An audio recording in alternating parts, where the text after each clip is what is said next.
Masters of Horror is a horror anthology TV series that originally aired in the year 2005, ran for 2 seasons, 25 episodes. The conceit of the series wasn't exactly anything brand new.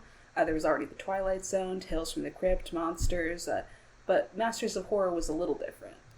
The idea was basically to get together a group of writers, directors, and so on who were considered to be, well, the masters of the horror genre. Big names like John Carpenter, Dario Argento, Wes Craven. You get the picture. Each episode was roughly an hour long and featured either an adaptation of a famous work of horror fiction or a completely original piece. Another way the show set itself apart was that it tended to sort of push the boundaries of what was typically expected or allowed for this kind of program. Lots of brutal violence, graphic displays of blood and guts, and the willingness to expose the sexual and otherwise taboo in their stories. In other words, it was a edgy, in-your-face gore fest. If you're familiar with pulp and exploitation horror, you probably get what I mean.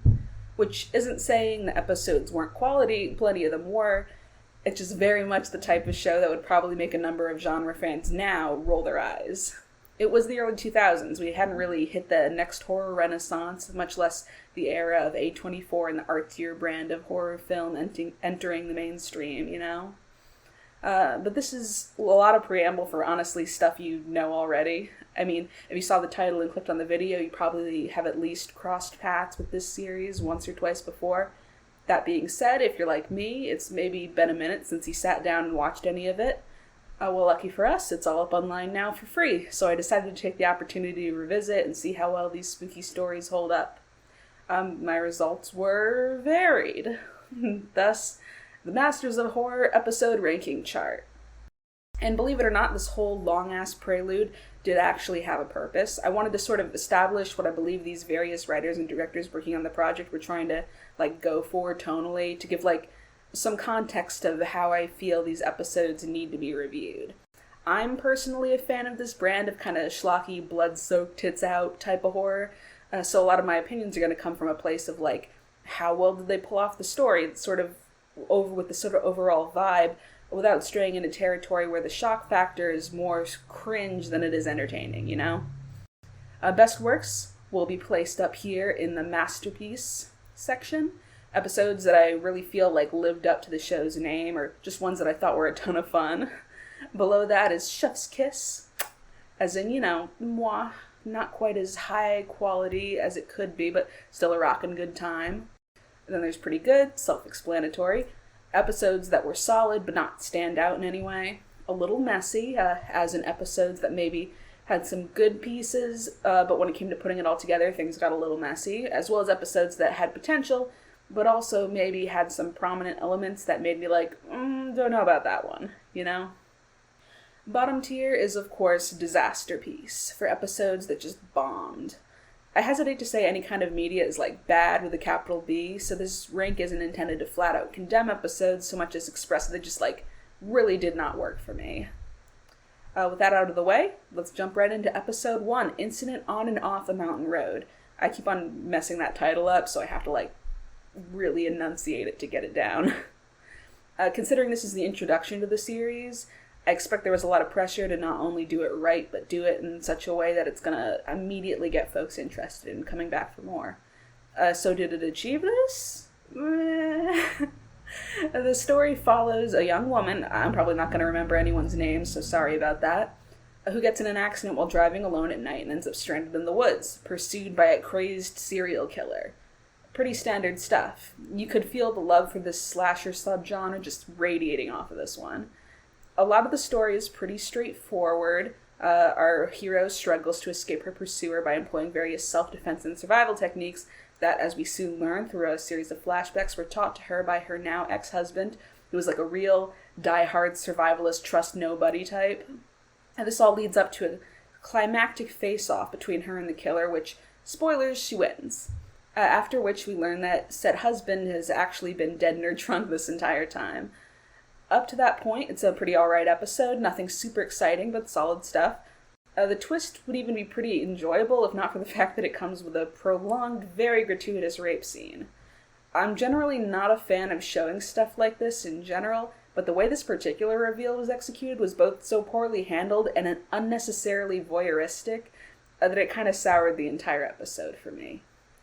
I feel like overall the story was meant to be one about the ways people in our lives impact us and the struggle to reckon the positive impacts with the very negative ones. It's the skills he taught her that help the protagonist survive, but that victory becomes really bittersweet when we understand where the knowledge comes from. And that's interesting, that's relatable. I just wish it wasn't presented the way it was, you know?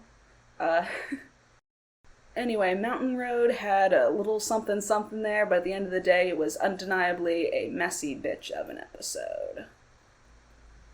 Episode 2, Dreams in the Witch House, adapted from an H.P. Lovecraft story of the same name. A sharp contrast to the first episode, Dreams in the Witch House is a wild ride that only gets more fun as it goes, honestly. It's a bit too corny to be, truly scary, I think, but, in an endearing way, you know? This guy's walking around in his Miskatonic U sweater for half the episode. They could not be trying harder to remind us that this is the Lovecraft one.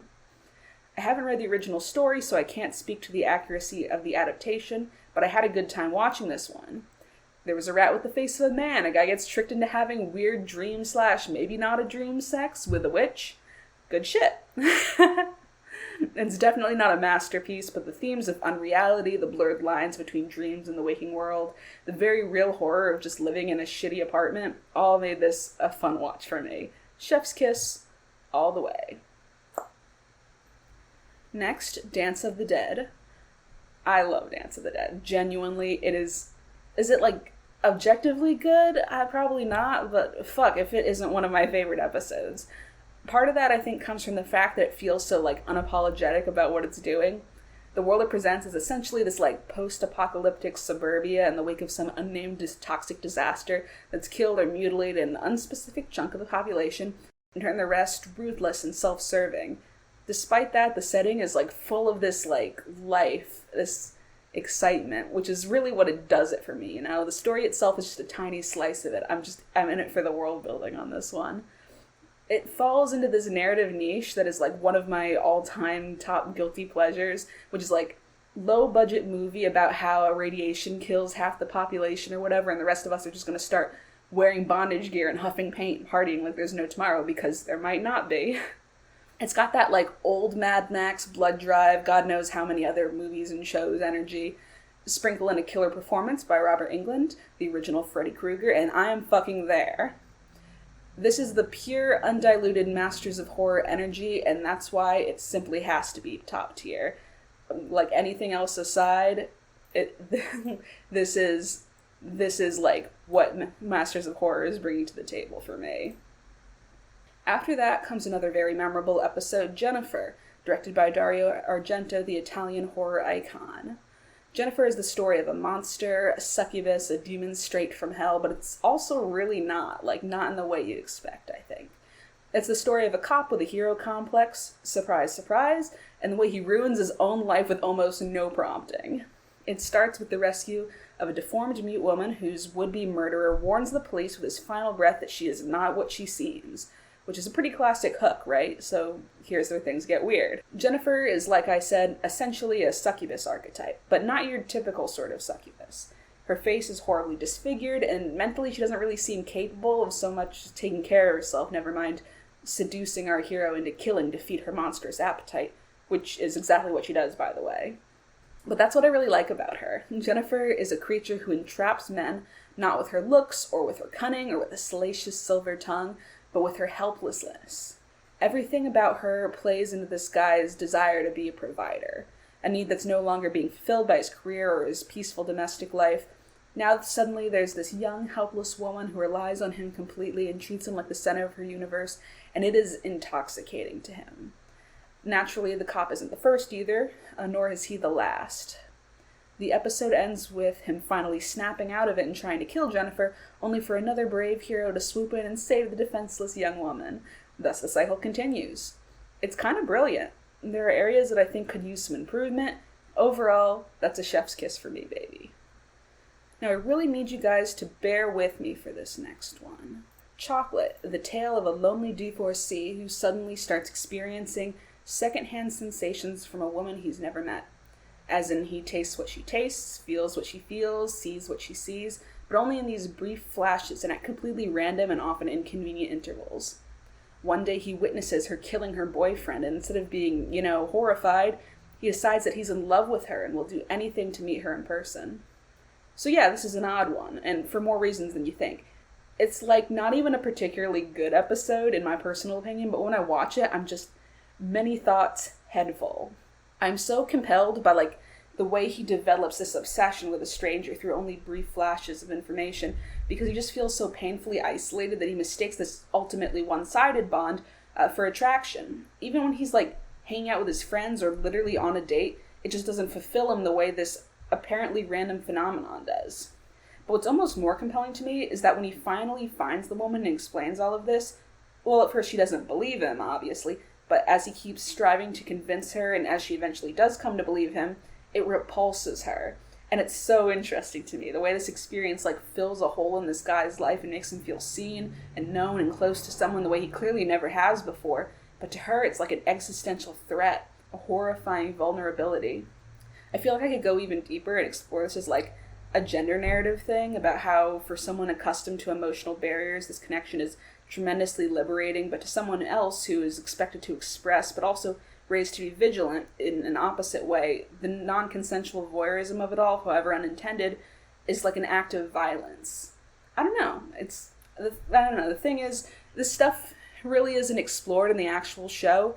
It's just me doing the thing I do where I read way into something because I like it, and I do like it, but I can't really give it points for a level of hidden meaning that I'm not convinced was actually intended. So this one is just pretty good for me. It's good, it could be great with a little development, but as it is, I don't think I can really call it stunning or anything. So, Homecoming. Homecoming is about the closest thing there is to a deliberately political episode of Masters of Horror. I mean, all art is political, but this one is the token episode that is actively trying to say something about present politics. I think that's worth mentioning because I feel like it means I have to account for that, for how well the message was delivered, along with the overall quality of the episode. It's so much a part of this one, it's sort of impossible not to talk about it. Homecoming follows a politician on the campaign trail whose platform is largely built on a pro-war stance. After telling a crowd that he wishes his brother and the other dead veterans could personally tell everyone how important their sacrifices were, his wish comes true in the form of zombie soldiers returning from the dead. The zombies, it turns out, are not actually super happy about this guy's whole angle and start demanding to be allowed to vote themselves. I was, I think, about 11 or 12 when this episode first came out, and I didn't actually watch it back then. I watched all these sort of in retrospect, So I don't remember a ton about the politics of the time, and I have no idea how this episode was received. Looking at it from today's standpoint, I think it has a pretty solid message delivered in an interesting package. I don't consider it a great unsung piece of radical media or anything. War is bad isn't exactly a scorching take, I don't think, even if some folks today, bafflingly, can't get behind the concept. On the other hand, I do think it's kind of nice that a show like this took an open stance on the issue at all, because I don't really think anyone was necessarily expecting or demanding that from Masters of Horror. Overall, it's an alright episode. Pretty good. Nothing revolutionary happening, but revolutionary isn't exactly what I'm here for anyway. On the flip side, coming up next is episode 7, Dear Woman, an episode which I feel failed to do even the bare minimum to respect of its premise. It's kind of a monster of the week creature feature type story about the mythical Native American deer woman who, in this tale, is an attractive, non-speaking woman who hides a deadly pair of hooves under her skirt, which she uses to trample men's junk until they die. Yeah, okay. As you might have guessed, there's no evidence that the Landis brothers, who wrote and directed this episode, consulted anyone or did more than the bare minimum amount of research into the figure they appropriate for their story. It's been a minute since I watched this one because I really just did not feel like rewatching it, so forgive me if I got a detail or two wrong, but I don't believe there are actually any indigenous actors in this episode. The deer woman herself is played by a Brazilian woman, and if I recall, there's one other guy who's meant to be a Native American present in this show, but his appearance is brief, and I can't find the actor's name anywhere, or anything about him anywhere. So I don't know. I'm not a Native American person myself, so I don't know if I can really make a call on what is or isn't disrespectful here. I'm just kind of trying to call it how I see it, and from where I'm sitting, it just kind of looks like two white guys wanted to do a spooky monster story, but thought basing the monster on an ambiguous, version of a Native American legend would make it more interesting, which it didn't really anyway. It's just not a very good episode in general. Also, the way the Deer Woman is supposed to present as like a vaguely sexual and seductive figure here, while also being totally non-communicative, while also being treated as kind of like a wild animal in disguise by the narrative. I don't know. It reeks of something. It's a no from me, guys. It's going into the disaster piece column. Episode 8, Cigarette Burns. This one's John Carpenter. He did this one. I think they were kind of gambling on that name alone, getting them a little mileage. The premise is one you've likely seen before. Rare, lost media scary movie is so scary that people who watch it go crazy and do violence and or sometimes die. It's not a bad premise. I can't even really say it's overdone. It's just like, movie dudes love to make movies about movies so much. And shows about movies, because this is a show, you know what I mean. There are parts of this where you can really feel the love of horror cinema and the respect for the power it can hold over people, and I get that for sure. Like, I like that. The story itself, when it's not just like preaching its own self-importance, is alright. The big complaint I have is that it shows too much of itself too soon, and with too much of an attitude of like, whoa, wasn't that scary? Wasn't that gruesome? Aren't you horrified? Like, it very much leans into this thing the whole show does, you know, that's what I talked about earlier. How it likes to present itself as pushing the envelope with its sheer level of shock and gore, which might have been more effective at the time, actually. I don't know. I've seen a lot of gruesome stuff since the year 2005. For some of these episodes, it comes back around and ends up being, like, grimly entertaining in an almost dark humor kind of way, but Cigarette Burns takes itself so seriously through the whole goddamn thing that, like, after a while it just really starts to grate on you. The performance by the main character, a film enthusiast with baggage, in search of a rare and dangerous reel of film that will earn him enough money to pay off his failing theater. He does a lot of sort of the heavy lifting here. If only because he's kind of an occasional Ethan Winters from Resident Evil kind of figure. You know, like, he does that thing where he sometimes delivers his lines with this vibe of an aggressively normal dude in a horror situation who just became genre aware. I don't know if that makes any sense.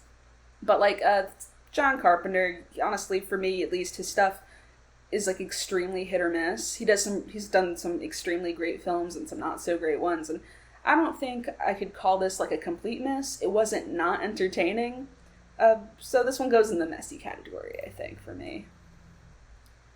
Fairhaired Child was actually the first episode I decided to revisit on my rewatch journey, because I was pretty sure I'd seen it, but I couldn't remember, like, almost anything about it, which upon rewatch kind of makes a lot of sense.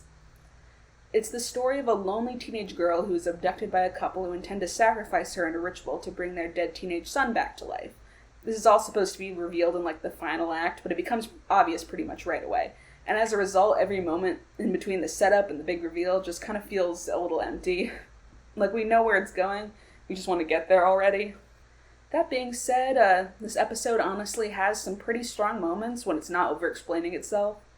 The couple are interesting beyond their direct contributions to the plot, particularly the way the wife is, like, way more zealous about the whole demonic ritual thing, while the husband mostly just seems, like, lost in his own little world of shame and regret. Plus, the ending is really good and kind of surprising for this kind of story. Without giving away too much, it sort of recenters the whole story from being about the horrors of desperate grief as it affects the mourners to the righteous anger of the mourned. I can't remember the last time I actually saw this kind of take on a narrative like this. It straight up was like, hey, your kid never asked to be a part of this. You might be able to rationalize, like, the people you hurt on his behalf, but will he be able to do that? And through that question, it sort of becomes a really potentially interesting narrative about the power dynamics between parents and their children. I think so, at least. But again, that might just be me giving more credit than it's really due. Either way, this one's pretty good. Now, episode 10, Sick Girl. This one, I think this might actually be, like, my all-time favorite episode. I mean, am I biased because it's about lesbians? Pretty much, yeah. But what you failed to account for is that I'm also biased because it's about insect-related body horror. Literally, this episode feels designed for me. It's certainly not flawless or anything, and I wouldn't call it, like, good representation, especially not by today's standard, but honestly, it's just a really good, really gay horror story. It addresses homophobia as an element of the horror, but doesn't center on it to the point where it feels uncomfortably voyeuristic or straight people preachy, you know? Plus, in a world of ooh, wholesome, sapphic softness kind of stories, it's just kind of great to see some weird, horny lesbian rap. Sick Girl is about an entomologist who's struggling to balance her love life with her intense love of insects when a former mentor sends her a rare species for her to take care of. Around the same time, she meets a lovely young lady who happens to love creepy crawlies as much as she does, and it seems like her problems are all solved. Except after the strange insect in her home gets loose, our hero starts to notice that her new girlfriend is undergoing some unsettling changes. And folks, this one is top tier. I'm telling you that right now. Like, hold on. I'll go over and I'll move that straight to the top. Yeah, baby. Toe to tip, this one's a fucking banger. It just hits this sweet spot for me of scary, darkly comedic, and truly bizarre that is to me what Masters of Horror is all about. Not to mention, while I wouldn't necessarily call the ending a happily ever after, it's also not nearly as sad or dark as I might have expected. Although honestly, I'd probably name it a masterpiece for the part where the protagonist GF just tears into her homophobic landlady. Like, that scene alone is really good. It was weirdly vindicating for me. Lefty lesbian rights, we stan. And the hits keep coming and they don't stop coming because next up we have Pick Me Up, which is just so much fun. The premise is a serial killer who murders hitchhikers and a serial killer hitchhiker who murders the people who pick them up stumble upon one another and proceed to have essentially the world's weirdest dick measuring contest. And if that doesn't hook you right away, then I don't know. I think you might be watching the wrong show. The performances by each of these two killers are delightful to watch, reminding me a lot of one of my favorite cinema serial killers, the Creep from Creep. Like, they're both just so weird, and they're constantly pulling these bizarre power plays on random strangers, like the trucker making some random cashier hold his gun while he buys a shit ton of candy, and the hitchhiker repeatedly trying to get people to touch his snake. Not a euphemism, he literally just carries around a dead snake he found because he really likes snakes. And I'd be remiss not to mention that the victim they end up fighting over is played by none other than, I believe her name is pronounced Fairuza Balk. I might be mispronouncing that, though. But you'll know her as Nancy from The Craft. I feel like I barely see her and stuff anymore, but, like, she's always so fun to watch. I don't know. Anyway, you probably guessed my appraisal already. Da-da-da. It's a masterpiece. Not only a great episode of Masters of Horror, but a remarkable little short horror film on its own. Like, just totally delightful to me. Next up is, another thing I'm going to mispronounce, because I can't remember if it's Heckles Tail or Heckles Tail. Sorry about that. I'm going to say Heckles, because it makes me think of, like, annoying comedian in an open mic night. I really feel like they saved some of the best stuff for the end of the season. I'm not usually very into, like, I guess you could call it period horror, by which I mean, like, not like Ginger Snaps, more like the Vivitch. Horror that is very centered in a particular era, you know? I think a lot of it has this, like, dry tone that I can't usually vibe with. So I honestly was kind of preparing to be tuned out for most of this one. But you know what? It kind of got me. And if nothing else, the ending was anything but dry. Very moist ending, that one. Heckles Tail is actually sort of a story within a story. It starts with a young man seeking out the local necromancer to revive his dead wife. She tells him that if he listens to her tale and still wants her services, she'll give them, and thus begins to tell the story of an aspiring young scientist, handsome and well-bred, who wants to defeat the forces of death. And no, not that one. Not that one either. This is a different one. Although apparently Dr. Frankenstein is, like, canon within this universe. Like, he's just a normal guy that exists. Like, the guy's teacher, like, references him, like, as if he's a real dude. But whatever, that's not important. The plot kind of meanders for a bit, taking us to this traveling snake oil salesman necromancer dude who claims to be able to bring back the dead with mystical powers at the cost of 1 year of his own life. And then that plot kind of dangles for a bit while we just, like, go into the woods and go wandering, and then to the home of this, like, poor old farmer dude and his lovely, much younger wife. Heckle immediately falls for the woman, but she rejects him, and the farmer tells him that she won't be satisfied by him or anyone else on this earth. That's because she's still in love with her departed first husband. And you might be thinking now that you have some idea where this is going, and you probably do, but oh man, it goes places that you wouldn't have expected still. I'm gonna go ahead and spoil that ending for this one, actually, because the ending is, like, what makes it. Up until this point, I was having an okay time, but that ending, listen. So it turns out that the husband has hired the traveling necromancer from earlier to raise not only her zombified husband, but a bunch of other, like, ghastly ghoulies, because literally the only way she can be satisfied anymore is with a crazy zombie orgy. It is insane. It's insane. I don't know what else to say. The story concludes with the reveal that the storyteller is actually, you guessed it, the woman from the story, now living with basically like a polycule of the undead and a little zombo baby of her own, too. She tells the widower that she'll raise his wife as long as he loves her as much as she and her zombie mates love each other, and it's honestly kind of sweet. Like, it's supposed to be scary and repulsive and all that, but, like, good for her. A chef's kiss, and with a happy ending, no less. And so that brings us to the season finale, Imprint. For a lot of people, I think this episode, like, this is what they think of when they think of Masters of Horror, because it's, like, the first thing you see when you open up the show on Tubi.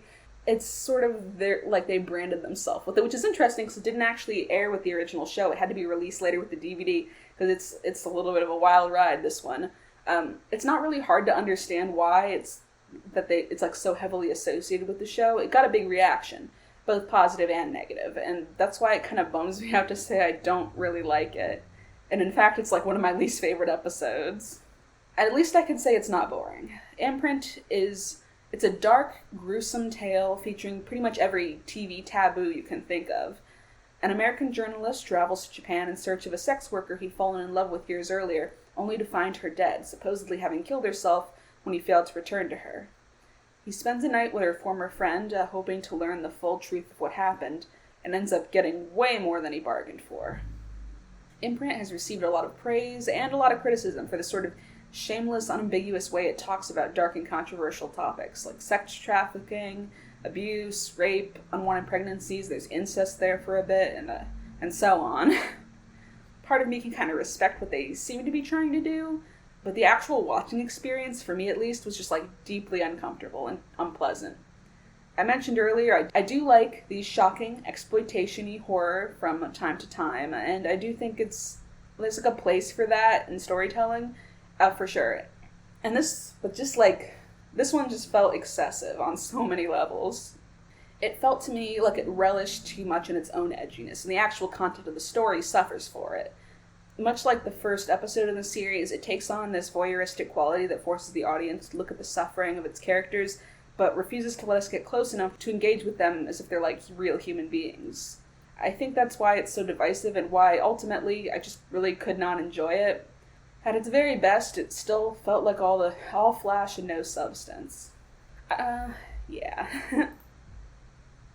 I don't think I would necessarily recommend Imprint to anyone, but I do think if the story sounds interesting to you and you aren't likely to be triggered by any of the subjects I mentioned, I'd like you to form your own opinion about it, you know? Despite my own feelings for it, I'm really interested to know how other people feel watching it. Like, I wonder if I'm actually, like, an outlier for disliking it, or if it was just more of a product of its time and harder for viewers to connect with now, a decade and a half later. Like, what do you think? Anyway, sorry if this feels like a kind of ending things on a low note. Luckily, this isn't actually the end. I'll be back hopefully soon with another video where we get into season 2, a season I honestly remember even less about than I did this one starting out. So I'll have to do some rewatching before we get into it, but that should be interesting. I hope you guys enjoyed this video, and if you did, maybe leave a like or a comment or whatever. Going back to this old series has really got me excited to talk about it, and I'd be super interested to hear other people's takes. But honestly, that's going to be it for me for today. You can find me as Data Monster on Tumblr or Cranboggles on Twitter. You can come say hey if you feel like it. I'd like to talk to people about this if anyone's down. Anyway, see you next time.